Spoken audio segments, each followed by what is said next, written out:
সুপ্রিয় দর্শক, আপনাদের সবাইকে স্বাগত জানাচ্ছি চ্যানেল জেড আয়োজিত নিয়মিত সংবাদ বিশ্লেষণ অনুষ্ঠান জেড ফোকাস। আপনাদের সঙ্গে আছে আমি সাইদ খান। আলোচনার জন্য প্রতিদিনের মতো আজ আমাদের সাথে একজন অতিথি রয়েছেন। স্টুডিওতে উপস্থিত আছেন ডিপ্লোম্যাটিক করেসপন্ডেন্ট অ্যাসোসিয়েশন বাংলাদেশ ডিক্যাবের সাধারণ সম্পাদক এবং দৈনিক আমাদের সময়ের কূটনৈতিক প্রতিবেদক আরিফুজ্জামান মামুন। মামুন, আপনাকে স্বাগত জানাচ্ছি। আপনাকে স্বাগত। দর্শক, আপনারা জানেন জেড ফোকাসে আমরা প্রতিদিনই দিনের উল্লেখযোগ্য খবর ধরে বিশ্লেষণ করে থাকি, অতিথির মুখ থেকে ব্যাখ্যা বিশ্লেষণ শুনে থাকি। আজও আমাদের হাতে বেশ কয়েকটি গুরুত্বপূর্ণ খবর রয়েছে, এগুলো নিয়ে আলোচনা করব, অতিথির মুখ থেকে বিশ্লেষণ শুনবো। আরিফুজ্জামান মামুন, আপনার চোখে পড়েছে নিশ্চয়ই যে গতকালকে বিএসএফ আরও 60 জনকে বাংলাদেশে পুশ ইন করেছে, যেটি নিয়ে আসলে এক ধরনের বিতর্ক শুরু হয়েছে, আলোচনা এবং সমালোচনাও চলছে। কূটনৈতিক তৎপরতায় আমরা 5 আগস্ট পরবর্তী সময় দেখেছি সরকার যথেষ্ট দৃঢ়তা দেখিয়েছে এবং ভারতের চোখে চোখ রেখে যে কূটনৈতিক সম্পর্ক প্রতিবেশীর সাথে যেমন হওয়া উচিত সেটি দেখেছি, কিন্তু তারপরেও আসলে ভারতকে নিবৃত্ত করা যাচ্ছে না। আমাদের সীমান্তে বরাবর বিএসএফ আগের মতোই ভূমিকা রাখবার চেষ্টা করছে। এখানে দুর্বলতা কোনটুকু বলে মনে হয় আপনার কাছে? আপনাকে ধন্যবাদ। চ্যানেল জেটের সমস্ত দর্শকদেরকেও আমি ধন্যবাদ জানাচ্ছি আমাকে, আর আপনাদেরকে ধন্যবাদ জানাচ্ছি আমাকে এই জানার জন্য। আসলে আপনাকে বুঝতে হবে যে 5ই আগস্টের পরবর্তী বাংলাদেশের কূটনীতি কীভাবে চলছে, এই পুশিন বিষয় বলার আগে আমি সেই বিষয়ে একটু বলতে চাই যে আপনি জানেন যে 5ই আগস্ট ছাত্র জনতার গণঅভ্যুত্থানের মাধ্যমে যে অন্তর্বর্তী সরকার ডক্টর ইউনূস সরকার ক্ষমতায় নেওয়ার পরে তাদের একটা ক্লিয়ার মেসেজ হচ্ছে আমাদের বিদেশে আমাদের বন্ধু থাকবে, কোনো প্রভু থাকবে না। তো সেই বেসিসে ভিত্তি করেই তা আমাদের কূটনীতিকে সাজানো হয়েছে এবং এর মধ্যে স্বাভাবিকভাবেই আমাদের সাবেক প্রধানমন্ত্রী শেখ হাসিনা ভারতে আশ্রয় নেওয়াতে এমনিতেই ভারতের সাথে এক ধরনের সম্পর্কের শীতলতা চলছে। সেই শীতলতার মাঝে আপনি তো আজকের 64 জন পুশিনের কথা বললেন, কিন্তু এটা কিন্তু আরও তার আগেও একটা ঘটনা আছে। আপনি জানেন যে খাগড়াছড়ি এবং কুড়িগ্রামে এর আগে 105 জনকে পুশিন করা হয়েছিল। তো সেই পুশিন করার পরে আপনি জানেন যে সঙ্গে সঙ্গেই বাংলাদেশ ভারতের সাথে যোগাযোগ করার চেষ্টা করেছে এবং আমরা পররাষ্ট্র মন্ত্রণালয় ভারত সরকারকে এবং একটি চিঠি দিয়েছে যে এদেরকে আবার ফেরত নেওয়ার জন্য, যে এটা আমাদের নাগরিক না। দেখা গেছে যে রাজস্থান থেকে ট্রাকে করে লোক নিয়ে এসে আমাদের সীমান্তে পুশিন করা হয়েছে। তারপরে হচ্ছে রোহিঙ্গা যারা ভারতে নিবন্ধিত, এরকম রোহিঙ্গারাও সেখানে পাওয়া গেছে যাদেরকে পুশিন করা হয়েছে। তো বাংলাদেশ খুব শক্ত অবস্থান জানিয়েছে যে এদেরকে কোনোভাবেই বাংলাদেশ নিবে না বা গ্রহণ করবে না, এদেরকে পুশিন করবে। কূটনৈতিক যোগাযোগ চলছে, কিন্তু আমরা তো তাদেরকে এখনো ফেরত দিতে পারিনি, তারা তো ইন হয়েই আছে। হ্যাঁ, ইন হয়ে আছে, কিন্তু আমরা তাদেরকে আলাদা রেখেছি একটা জায়গায়। তাদেরকে যারা সংশ্লিষ্ট বাহিনীগুলো তাদেরকে আলাদা করে রেখেছে এবং এরপরে চিঠির জবাব পাওয়ার পরে তাদেরকে করাবে। কারণ একটা আপনি জানেন যে পুশিন করারও একটা নিয়ম আছে, ইন্টারন্যাশনাল একটা আন্তর্জাতিক একটা নিয়ম আছে। সেটা হচ্ছে যে যদি অন্য কোনো দেশে আমার দেশের নাগরিক ধরা পড়ে বা পুশিন করা লাগে বিনা মানে ডকুমেন্টসে যদি সেখানে করে, তাহলে পুশিন করতে পারে। এরকম একটা নিয়ম আছে, এটা ইন্টারন্যাশনাল নিয়ম। তো বাংলাদেশও বলেছেন, ভারতকে চিঠিতে এটা উল্লেখ করেছে যে যদি সে আমাদের দেশের নাগরিক হয়, যদি সে অবৈধভাবে সেখানে থাকে, আমরা সেটা গ্রহণ করব। কিন্তু এটা তো একটা যাচাই বাছাই একটা প্রক্রিয়া আছে, আমাদেরকে আগে জানাতে হবে যে তোমার এই লোকটা, হ্যাঁ, তো আমরা যাচাই বাছাই নিশ্চিত করার পরে তাকে গ্রহণ করব। এভাবে পুশিন করার বাংলাদেশ তীব্র নিন্দা জানিয়েছে এবং হচ্ছে সেটার ফেরত নেওয়ার জন্য এদেরকে একটা চিঠি দিয়েছে। আপনি যেটি উল্লেখ করেছিলেন আপনার আলোচনার শুরুতে যে 5 আগস্ট পরবর্তী সময় এক ধরনের শীতলতা চলছে প্রতিবেশী রাষ্ট্র ভারতের সাথে আমাদের, এবং ভারতের বিভিন্ন গণমাধ্যম এবং ভারতের সরকারের দায়িত্বশীল পর্যায়ের ব্যক্তিরাও কিন্তু নানান সময় বাংলাদেশের অন্তর্বর্তীকালীন সরকারকে এবং রাজনৈতিক পরিস্থিতি নিয়ে হিউমিলেট করবার চেষ্টা করেছে বা তারা পোকিং করেছে। এটিও কি এক ধরনের পোকিং বা হিউমিলেট করবার জন্য পায়ে পা দিয়ে ঝগড়া বাঁধানোর কোনো চেষ্টা কেনা? মানে পারসেপশন তো এরকম আছেই, হ্যাঁ, যে এরকম ভারত চাচ্ছে যে এরকম আমাদের পায়ে পা লাগে একটা ক্যাওটিক সিচুয়েশন তৈরি করা, আমাদের সাথে এক ধরনের মানে তারা আমাদেরকে চাপে রাখার একটা কৌশল। এবং আপনি জানেন যে সাবেক প্রধানমন্ত্রী ভারতে অবস্থান করে বিভিন্ন রকম উস্কানিমূলক বক্তব্য দিচ্ছেন, এটাও বাংলাদেশের মানুষ ভারত সেটিকে সমর্থন ভালোভাবে নিচ্ছে না এবং বাংলাদেশ বারবার চিঠি দিয়েছে যে, এবং আপনি জানেন যে নরেন্দ্র মোদীর সাথে আমাদের অন্তর্বর্তী সরকার উপদেষ্টা নরেন্দ্র মোদীর সাথে ডক্টর ইউনূসের সাথে নরেন্দ্র মোদীর থাইল্যান্ডে বৈঠক হয়েছিল, আমি সেই বৈঠক কভার করার সুযোগ হয়েছিল। তো সেখানে কিন্তু স্পষ্টভাবে বাংলাদেশ জানিয়েছে নরেন্দ্র মোদীকে যে এরকম তোমার দেশে আমাদের একজন সাবেক প্রধানমন্ত্রী আছেন, উনি ওখানে বসে উস্কানিমূলক বক্তব্য দিচ্ছেন, যেটা দুই দেশের সম্পর্কের ক্ষেত্রে বাধা সৃষ্টি করছে, বাংলাদেশের মানুষ সেটা ভালোভাবে নিচ্ছে না। কিন্তু তারপরেও আমরা বিভিন্ন ভারতের তরফ থেকেও বিভিন্ন উস্কানিমূলক কর্মকাণ্ড আমরা দেখেছি। তো এটা সেই রকম কোনো উস্কানিমূলক কর্মকাণ্ড কিনা সেটা তো এই মুহূর্তে আসলে বলা কঠিন, তবে এরকম একটা পারসেপশন মানুষের মধ্যে আছে। সেক্ষেত্রে বাংলাদেশ সরকারের এখন আসলে কোন পথে এগোনো উচিত, এবং রাজনৈতিক দলগুলোরও তো এক ধরনের ভূমিকা রাখবার কথা বা থাকবার কথা, সেটি কেমন হওয়া উচিত, সেটি কি দেখছেন কিনা? আমি দেখছি বাংলাদেশ খুবই ম্যাচিউরড ডিপ্লোমেসি এক্ষেত্রে করছে।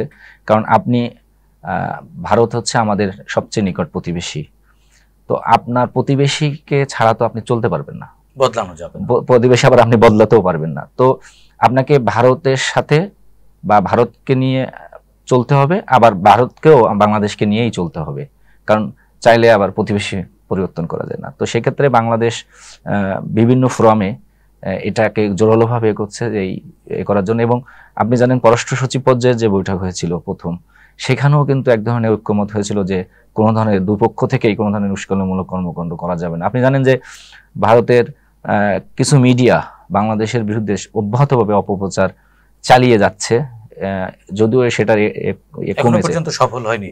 বিশেষ করে ধর্মীয় সংখ্যালঘু বিষয়টিকে সামনে এনে এটিকে কার্ড হিসেবে ব্যবহার করে আমাদের বাংলাদেশের শান্তি শৃঙ্খলা ভঙ্গের নানান ধরনের চেষ্টা, যেটা বলছিলেন নানান ধরনের চেষ্টা চলছে, সফল হয়নি। এবং এটা কিন্তু তাই বলে তারা থেমে নেই, মানে এটা অব্যাহত চলছে। তবে সাম্প্রতিক সময়ে আপনি দেখবেন কিছুটা কমেছে। এটা বাংলাদেশের কূটনীতির কারণে, কূটনীতির একটা সফলতা বলতে পারেন, যে অব্যাহতভাবে তারা বলেছেন এবং সেটার কিছুটা হয়েছে। এবং দেখেন ভারতও হয়তো উপলব্ধি করতে পারছে ইদানিংকালে যে বাস্তবতা মেনে নিয়ে আসলে তারা। আপনি এই জায়গায় একটু ইন্টারাপ্ট করি আরিফুজ্জামান মামুন, ভারত উপলব্ধি করতে পেরেছে, বিষয়টি কি সঠিক? সঠিক বলতে কি, আমি যেটা বলি এখন বাংলাদেশের বাস্তবতা কি, যে তাহলে আমার দেশের বাংলাদেশের বিভিন্ন হিসেবে যেটি এসেছে যে ৪৫,০০০ বাংলাদেশের নাগরিক অবৈধভাবে ভারতে পালিয়ে আছে, এবং বাংলাদেশ সরকারের পক্ষ থেকে এদের অনেকের বিরুদ্ধে ইন্টারপোলের মাধ্যমে রেড অ্যালার্টও দেওয়া হয়েছে, গ্রেপ্তারি পরোয়ানা দেওয়া হয়েছে। তো সেখানে তো সায় দেয়নি, তাহলে ভারত কিভাবে? আমি আপনাকে একটা কথা বলি, আপনার সাথে একজনের ১৫ বছরের ধরে শুধু আপনার সাথেই সম্পর্ক, তো যখন আপনার বিচ্ছেদটা হবে তখন এটা মানতে কিন্তু আপনার কষ্ট হবে। আমরা তো মানুষ। তো ভারতের সাথে বিগত সরকারের যে একপাক্ষিক সম্পর্ক, আওয়ামী লীগের সাথে, আমি স্পষ্টভাবে বলতে চাই, বিগত সরকার এবং আওয়ামী লীগের সাথে যে একপাক্ষিক সম্পর্ক ছিল, সেটা থেকে থেকে বেরিয়ে আসা একদম একপেশে একপাক্ষিক সম্পর্ক ছিল, আর কোনো দলের সাথে ভারতের সম্পর্ক ছিল না। তো সেই জায়গা থেকে বেরিয়ে এসে সেটাকে মেনে নেওয়া, মানে আওয়ামী লীগবিহীন একটা বাংলাদেশ মেনে নেওয়া তো ভারতের জন্য কঠিন বাস্তবতা। তো তারাও বাস্তবতা হয়তো উপলব্ধি করতে শিখছে বা চাচ্ছে, হয়তো সময় লাগবে। কিন্তু এখানে আরিফুজ্জামান মামুন আরেকটি প্রশ্ন দেখা দিয়েছে। আপনি জানেন যে গত সপ্তাহে, এই সপ্তাহের শুরুতে বাংলাদেশের আদালত আওয়ামী লীগের সন্ত্রাসবাদী কর্মকাণ্ডের সাথে জড়িত থাকবার কারণে আওয়ামী লীগের সাংগঠনিক কার্যক্রম স্থগিত করেছে এবং কার্যক্রম নিষিদ্ধ করেছে, এবং তাদের নিবন্ধনটি স্থগিত করেছে নির্বাচন কমিশন। এরকম বাস্তবতায় আপনার কি মনে হয় ভারত আবারও একটু অন্য ধরনের প্ল্যান করে এগোবে না? আমরা পারসেপশন করতেই পারি, হ্যাঁ, এখন আগাবে কে না আগাবে, কিন্তু বাস্তবতা কি পারসেপশনের বাইরের কিছু না, বাইরে কিছু না। আগাবে কি আগাবে না এটা তো সময় বলে দিবে। কিন্তু তারা কিন্তু এই আওয়ামী লীগের নিষিদ্ধে তারা উদ্বেগ প্রকাশ করেছেন, এটা স্বাভাবিক, তারা করবে। আপনার বন্ধু, আপনার যে বন্ধু, সে তো আপনার এতে উদ্বেগ প্রকাশ করবে, এটাই স্বাভাবিক। বাংলাদেশ সেটাকে স্বাভাবিকভাবে নিয়েছে যে ভারত এটাতে উদ্বেগ প্রকাশ করতে পারে। এটা মানে তারা রাষ্ট্রীয়ভাবে তারা কনসার্ন, এটা সেটি ব্যক্ত করলো। এই বিচারকে তারা আসলে খুব স্মুথলি হতে দিবে না, দিবে এটা তো সময় বলবে, দিতে চাইবে। এটা তো তারা কি প্ল্যান নিবে বা আসলে কি করবে, যদিও তারা মুখে বলছে যে বাংলাদেশ বর্তমান সরকার এবং ভবিষ্যৎ যে সরকার আসবে তাদের সাথে তারা কাজ করতে চায়, বাংলাদেশে একটি অবাধ, সুষ্ঠু এবং ইনক্লুসিভ ইলেকশন তারা চায়, এরকম তারা বলছেন বিভিন্ন ফর্মে। তো তাদের কর্মকাণ্ডে কি আপনি সেটা দেখছেন? আমি আমার যেটা একজন ডিপ্লোম্যাটিক রিপোর্টার হিসেবে আমি যতটুকু বুঝি, তারা ভারত বা বেশ কিছু দেশ যেটা চাচ্ছে এই মুহূর্তে, আমি একজন ডিপ্লোম্যাটিক রিপোর্টার যেগুলো বুঝেছি সেটা হচ্ছে যে এই মুহূর্তে তারা একটি নির্বাচিত সরকার চাচ্ছে। তারা মনে করছেন ভারত বা বেশ কিছু দেশ যে একটি নির্বাচিত সরকারের সাথে কাজ করতে, তারা একটি নির্বাচনের ব্যাপারে তাদের আগ্রহ বেশি। আমার সেটাই মনে হয়েছে। বিভিন্ন ভারত সহ আরো কোন দেশের এরকম মানসিকতা দেখছেন কিনা? আমি বলতে পারি নাম উল্লেখ করে রাশিয়া, ভারত, ইভেন আপনি যদি যুক্তরাষ্ট্রের দিকে দেখেন, তারাও কিন্তু একটি নির্বাচিত সরকারের হাতেই দেশ পরিচালনার দায়িত্ব থাকা উচিত বলে তারা আগ্রহ দেখা যাচ্ছে। কিন্তু এখানে রাজনৈতিক দলগুলোর মধ্যে এক ধরনের সন্দেহ সংশয় দেখা দিয়েছে, বিশেষ করে বাংলাদেশের কিছু রাজনৈতিক দল, বড় ছোট সবাই মিলেই, যারা বিগত ফ্যাসিবাদ বিরোধী আন্দোলনের সময় কাঁধে কাঁধ মিলিয়ে আন্দোলন করেছে, নির্বাচন নিয়ে তাদের মধ্যে এক ধরনের সন্দেহের অভিব্যক্তি তারা প্রকাশ করছেন। আপনার কাছে কি মনে হয়, কূটনৈতিক অঙ্গনে তো আপনি বেশ ঘোরাফেরা করেন, এটি আসলে আপনার অবজারভেশন কি? দেখেন, ইনফ্যাক্ট আপনি এই অন্তর্বর্তীকালীন সরকারের বিশেষ করে পররাষ্ট্র উপদেষ্টা এবং আরো দুই একজনের সাথে আপনার খুব ক্লোজলি মিলবার বা কথা বলবার সুযোগ হয়েছে। এই নির্বাচন প্রশ্নে দেখেন, 5ই আগস্টের পরবর্তী জুলাই যে আন্দোলন হয়েছিল, সেই জুলাই আন্দোলনকে কেন্দ্র করে ছাত্র জনতা, বিভিন্ন রাজনৈতিক দল, শুধুমাত্র আওয়ামী লীগ এবং আওয়ামী লীগের যারা ঘনিষ্ঠ সেই সব দলগুলো বাদে বাংলাদেশের আর সবারই মধ্যে এক ধরনের একটা কমন কিন্তু একটা ঐক্যমত্য হয়েছিল, কমন একটা ঐক্যমত্য এখানে টাই হয়েছিল। কিন্তু আমরা পরবর্তীতে দেখছি যে এই যে ঐক্যটা হয়েছিল এটাতে একটা বিভেদ, একটা সন্দেহ তৈরি হয়েছে। এটা সন্দেহ তৈরির বিভিন্ন কারণ আছে, কারণ বিভিন্ন রাজনৈতিক দল এখন বিভিন্নভাবে, কারণ তার বিভিন্ন ম্যানিফেস্টো নিয়ে যার নিজস্ব এজেন্ডা আছে, সে তার এজেন্ডা বাস্তবায়ন করার চেষ্টা করছে মাঠে। তো আমাদের এই জায়গা থেকে দাঁড়িয়ে নির্বাচন নিয়েও বিভিন্ন রকম কথা আসছে রাজনৈতিক দলগুলোর ভিতর থেকে। আপনার কাছে কি এগুলো রেটরিক মনে হয়? আমার মনে হয় এটা এক ধরনের কৌশল। রাজনৈতিক দলগুলো কৌশল থাকে, আপনি জানেন, রাজনৈতিক দলগুলো যখন তার রাজনীতি পরিচালনা করে বিভিন্ন কৌশল নিয়ে তারা আগায়। এই যে নির্বাচনকে কেন্দ্র করে রাজনৈতিক দলগুলো যে বক্তব্য রাখছে সেগুলো এক ধরনের কৌশলের অংশ, রাজনৈতিক কৌশলের অংশ। কারণ আপনি আপনার ইন্টারেস্ট সবচেয়ে বেশি ফিল করার চেষ্টা করবেন। রাজনৈতিক দলগুলোর আলটিমেটলি টার্গেট তো নির্বাচন, রাষ্ট্র ক্ষমতায় যাওয়া। দেখেন, এখানে আপনি বলছেন রাষ্ট্র ক্ষমতায় যাওয়ার, এটা একজন রাজনৈতিক দলের প্রধান উদ্দেশ্য, এটাই উদ্দেশ্য। কিন্তু কিছু কিছু রাজনৈতিক দল জানে যে আমি কখনোই নির্বাচন করে ক্ষমতায় যেতে পারবো না, তো তারা তখন একটা ধরনের ম্যানিপুলেট করার চেষ্টা করে এই প্রক্রিয়াটাকে। আমার মনে হয় সেটাও এক ধরনের চলছে এখন বাংলাদেশে। সেক্ষেত্রে আসলে সরকারের কি করণীয়? সরকার তো তাহলে এক্ষেত্রে সরকারের দায় দিয়ে তো লাভ নেই। সরকার করণীয় তো সরকার বলতে পারবে ভালো। আমি আমার জায়গা থেকে আমার অবজারভেশন বা আমি একজন রাষ্ট্রবিজ্ঞানের ছাত্র হিসাবে যেটা বলতে পারি সেটা হচ্ছে যে, আপনি দেখেন ডক্টর ইউনূস একটি পরিবর্তিত প্রেক্ষাপটে কিন্তু দায়িত্ব নিয়েছেন, সারা বিশ্বে তার গ্রহণযোগ্যতা আছে। আমি ডক্টর ইউনূসের সাথে, উনি অন্তর্বর্তী সরকার প্রধান হওয়ার পরে বিভিন্ন দেশে আমি সফরে গিয়েছি ওনার সাথে, ওনার একটা আলাদা ধরনের একটা গ্রহণযোগ্যতা আছে। তো আমার মনে হয় না, উনি কিন্তু বারবার করে বলছেন যে ডিসেম্বর থেকে জুনের মধ্যে একটা নির্বাচন হবে। হ্যাঁ, কিন্তু এই টাইম টেনিউর নিয়েও কিন্তু রাজনৈতিক দলগুলো ইতিমধ্যে কথা বলতে শুরু করেছে যে আসলে নির্বাচন হবে কি না হবে। এটা নির্বাচন হবে কি না হবে এক ধরনের অনিশ্চয়তা তৈরি হওয়ার কারণ হচ্ছে, আপনি জানেন যে বিভিন্ন যে সংস্কার কমিশন গঠন হয়েছিল তারা তাদের রিপোর্ট দিয়েছেন এবং সেটাকে কেন্দ্র করে সংবিধান সংস্কারের বিষয়ে কয়েকদিন আগে কথা হয়েছে, তখন আইন উপদেষ্টা আসিফ নজরুলের একটি বক্তব্যে তারা এই সন্দেহ প্রকট হয়েছে।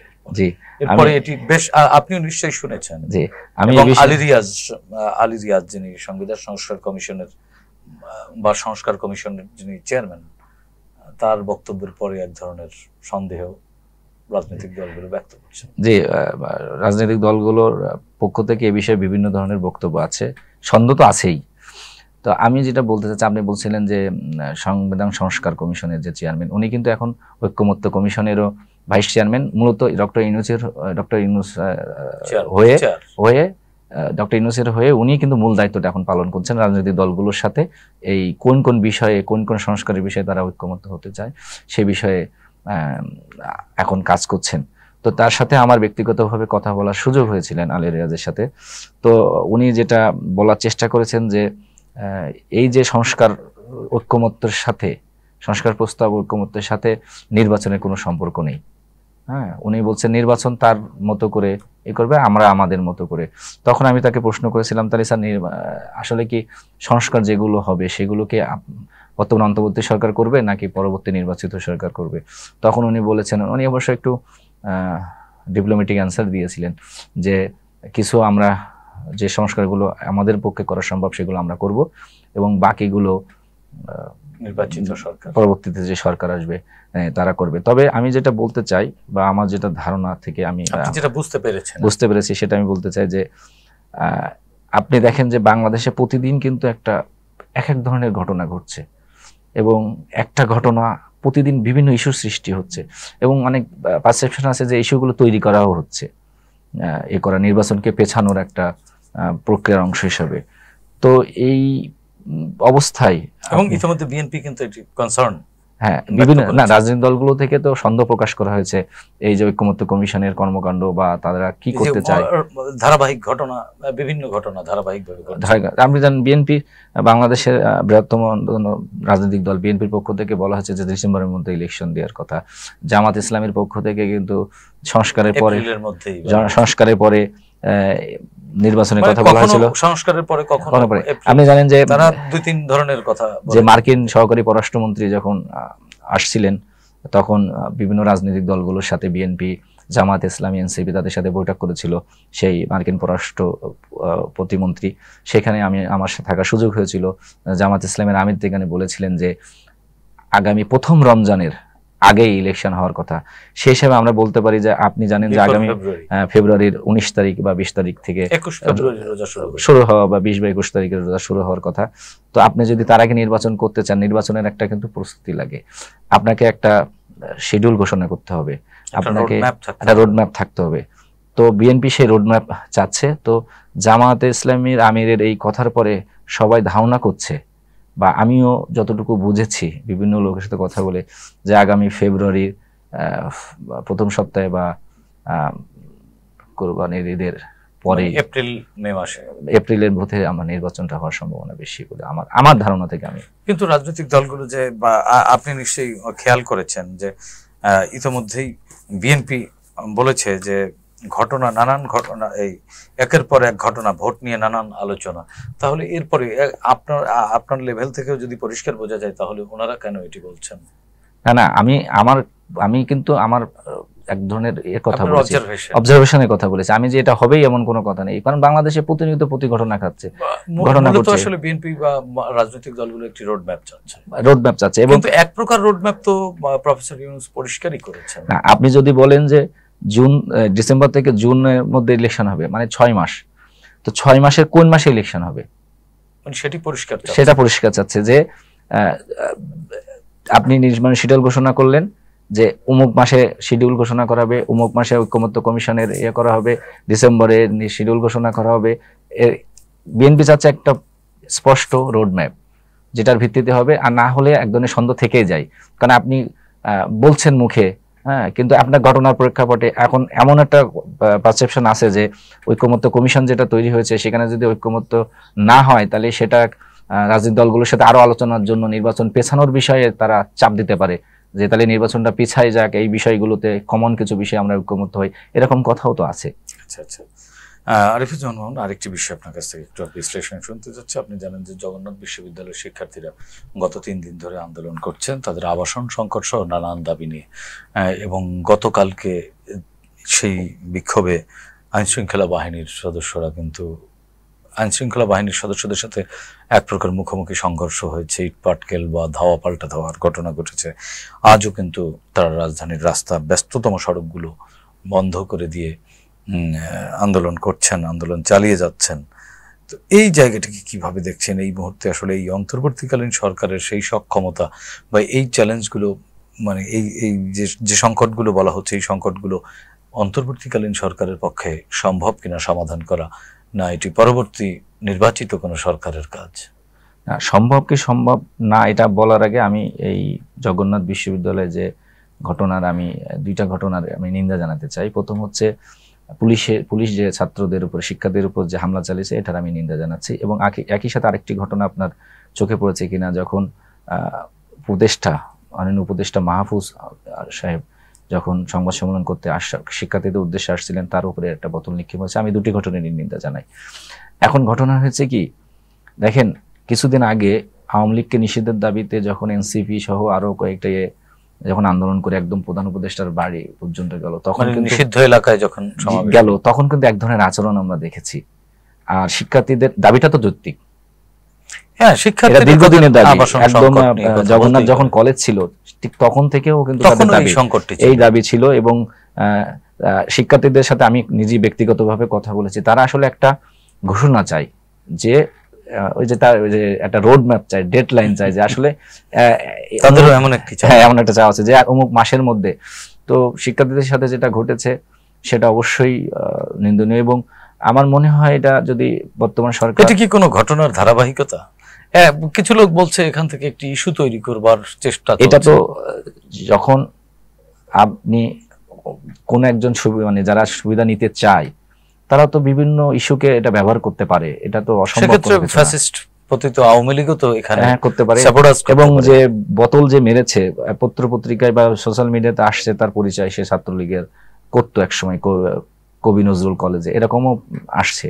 তো এটা হতে পারে, কারণ হচ্ছে আপনি তো সুযোগ নিতে চাইবেন। যখন আপনার কর্মকাণ্ড নিষিদ্ধ থাকবে তখন আপনি দেশকে এক ধরনের অস্থিতিশীলতা তৈরি করার চেষ্টা করবেন, ঘোলা পানিতে মাছ শেখার চেষ্টা করতেই পারেন। এটা অসম্ভব কোনো কিছু না। তো এই জায়গাটিকে আরো একটু নজর দেওয়া উচিত আমার মনে হয়। বর্তমান অন্তর্বর্তী সরকারের আরো একটু করে শক্তভাবে এবং টেকনিক্যালি শিক্ষার্থীদের সাথে আরেকটু আন্তরিকভাবে আরেকটু গোছালো আচরণ বা আরেকটু এটা বিষয়টাকে আরো এবং টেকনিক্যালি হ্যান্ডেল করা। আপনি যে বিশ্ববিদ্যালয়ের শিক্ষার্থী ছিলেন একসময়, ঢাকা বিশ্ববিদ্যালয়ে একজন শিক্ষার্থী খুন হয়েছে ক্যাম্পাসের মধ্যেই, ওটা ক্যাম্পাসেরই। সেই বিষয়টিকে নিয়েও কিন্তু ঢাকা বিশ্ববিদ্যালয় ভিসি এবং রেজিস্ট্রারের পদত্যাগের দাবিতে উত্তাল ঢাকা বিশ্ববিদ্যালয়। আপনি কিভাবে দেখবেন? নিশ্চয়ই এই যে খুনের আমরা চাই এখন ন্যায় বিচারের বাংলাদেশে খুনিরা বা অপরাধীরা শাস্তি পাক। এই জায়গাটিকে, এই বিচারের দাবির ইস্যুতে দুই ভাগ হয়ে গেছে ঢাকা বিশ্ববিদ্যালয়ের শিক্ষার্থীরা। না, দুই ভাগ আমি এভাবে বলবো না, ভাগ একটাই, আর একটি খণ্ডিত অংশ। সেটা হচ্ছে যে কোনো হত্যাই বা কোনো খুনি কিন্তু কাঙ্ক্ষিত না। প্রত্যেক জীবন, বিশেষ করে একজন বিশ্ববিদ্যালয়ের শিক্ষার্থী, প্রত্যেকটা জীবনই মূল্যবান। সে একজন রিকশাওয়ালা হোক বা একজন শিক্ষার্থী হোক, তারপরেও ঢাকা বিশ্ববিদ্যালয়ের মতো একটা স্পর্শকাতর জায়গায় এরকম একটি খুন হবে, এটা আসলে কাম্য নাই।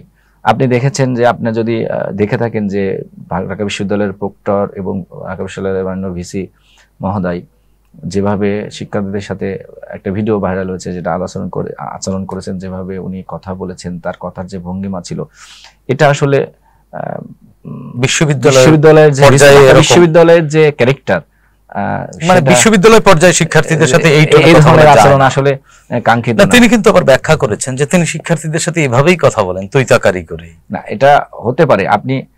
আপনার সাথে আমার বন্ধুত্ব থাকতে পারে, আপনার সাথে আমার সম্পর্ক ভালো থাকতে পারে, কিন্তু আমি যখন সামাজিক ফোরামে একটা আনুষ্ঠানিক একটা ফোরামে কথা বলবো, তখন কিন্তু আমার কথাটা পরিশীলিত হতে হবে এবং সেটা গ্রহণযোগ্য হতে হবে। এটা হচ্ছে বিষয়। এখন আজকেরও আপনি জানেন ঢাকা বিশ্ববিদ্যালয়ে আমরা যখন কথা বলছি, তখন কিন্তু শিক্ষকরা অর্ধ দিবস পরীক্ষা এবং তারা করেছেন, বন্ধ আছে। এবং বিশ্ববিদ্যালয়ের ভিসির দাবিতে ছাত্রদল পদত্যাগের দাবিতে ছাত্রদল আন্দোলন সংগ্রাম করছে। এবং আমার মনে হয় খুব দ্রুত সরকারের উচিত এটার জড়িত যারা, তাদেরকে অ্যারেস্ট করে আটক হয়েছে, 3 জনকে আটক করে, এটা দ্রুত আইনের আওতায় এনে তাদেরকে বিচার প্রক্রিয়া শুরু করে এবং বিচার প্রক্রিয়া শেষ করা উচিত। কারণ বিশ্ববিদ্যালয়ের শিক্ষার্থীরা যদি তার ক্যাম্পাসে সময় বেঁধে ঘোরাফেরা করতে হয়, নিরাপদ না থাকে, আর ঢাকা বিশ্ববিদ্যালয়ের ক্যারেক্টারটা অন্যরকম, আপনি এখানে মুক্ত মনের আছে, কিন্তু এভাবে খুন হবা কখনো, এটা তো মুক্ত জায়গা, এখানে জ্ঞানের মুক্ত চর্চাই তো করতে হবে। তো সেই জায়গাটিতে আসলে কোন সময় বাইরে থাকা যাবে, কোন সময় থাকা যাবে না, এটা আপনি সময় আসলে কি কোনো কিছুই আপনি সময়কে বেঁধে দিয়ে কিছু করতে পারবেন না। মুক্ত জ্ঞান চর্চা হয়, মুক্ত জ্ঞান চর্চা হবে না। যেমন মামুন, আমরা শেষ করব, আরেকটি বিষয় আছে যে গতকালকে অন্তর্বর্তীকালীন সরকারের প্রধান উপদেষ্টা প্রফেসর ডক্টর মোহাম্মদ ইউনূস চট্টগ্রাম বিশ্ববিদ্যালয়ের গিয়েছিলেন, সেই জায়গায় চট্টগ্রাম বন্দর নিয়ে একটি প্রসঙ্গে কথা তিনি বলেছেন যে বন্দর ম্যানেজমেন্টে যারা বিশ্বমানের কর্মদক্ষতা দেখিয়েছে তাদেরকেই বন্দর ম্যানেজমেন্টে দেয়া হবে। তো গতকালকে ওনার এই বক্তব্যের পর একটি পর্যায়ে নাগরিক সমাজের পক্ষ থেকে বলা হয়েছে যে বন্দর কি তাহলে শেষ পর্যন্ত আমাদের হাতছাড়া হয়ে যাচ্ছে কিনা? এটা কঠিন প্রশ্ন, উত্তর দেওয়াটাও কঠিন।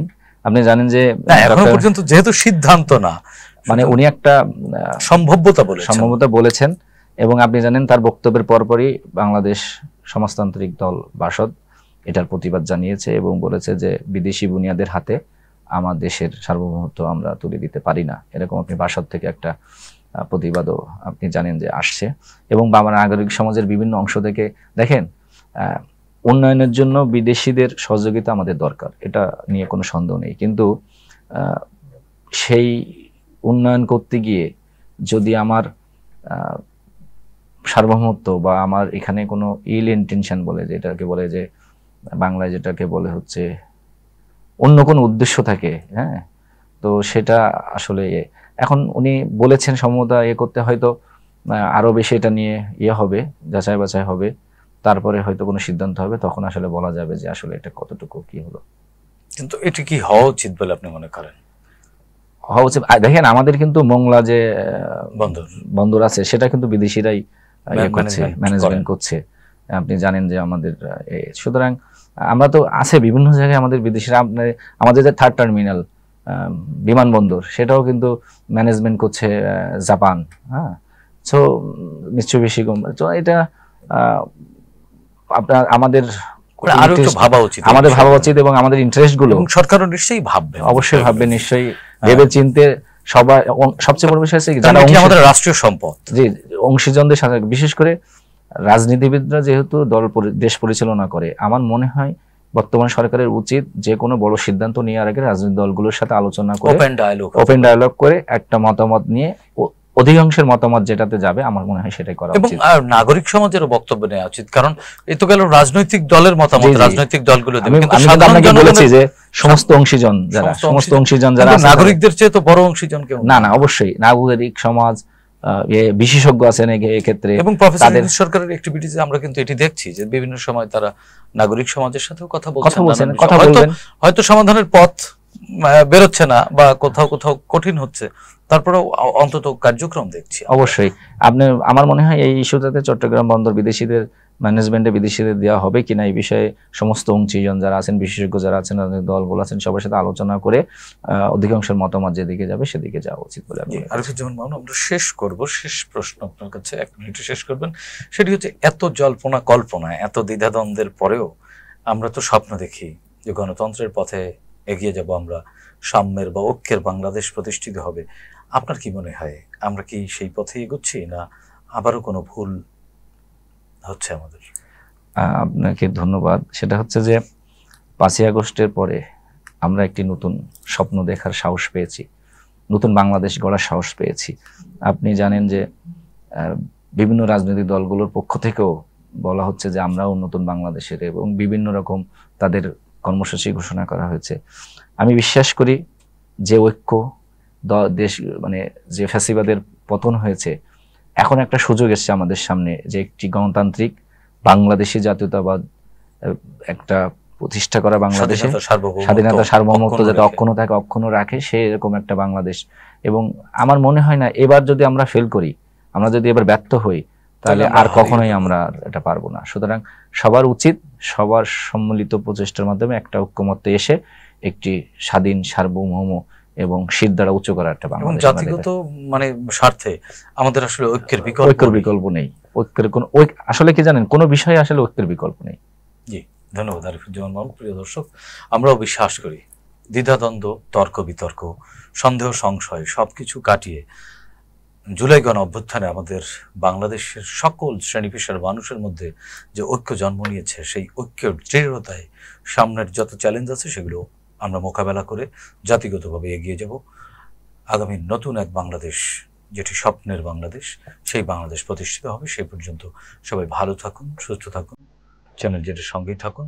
খোদা হাফেজ।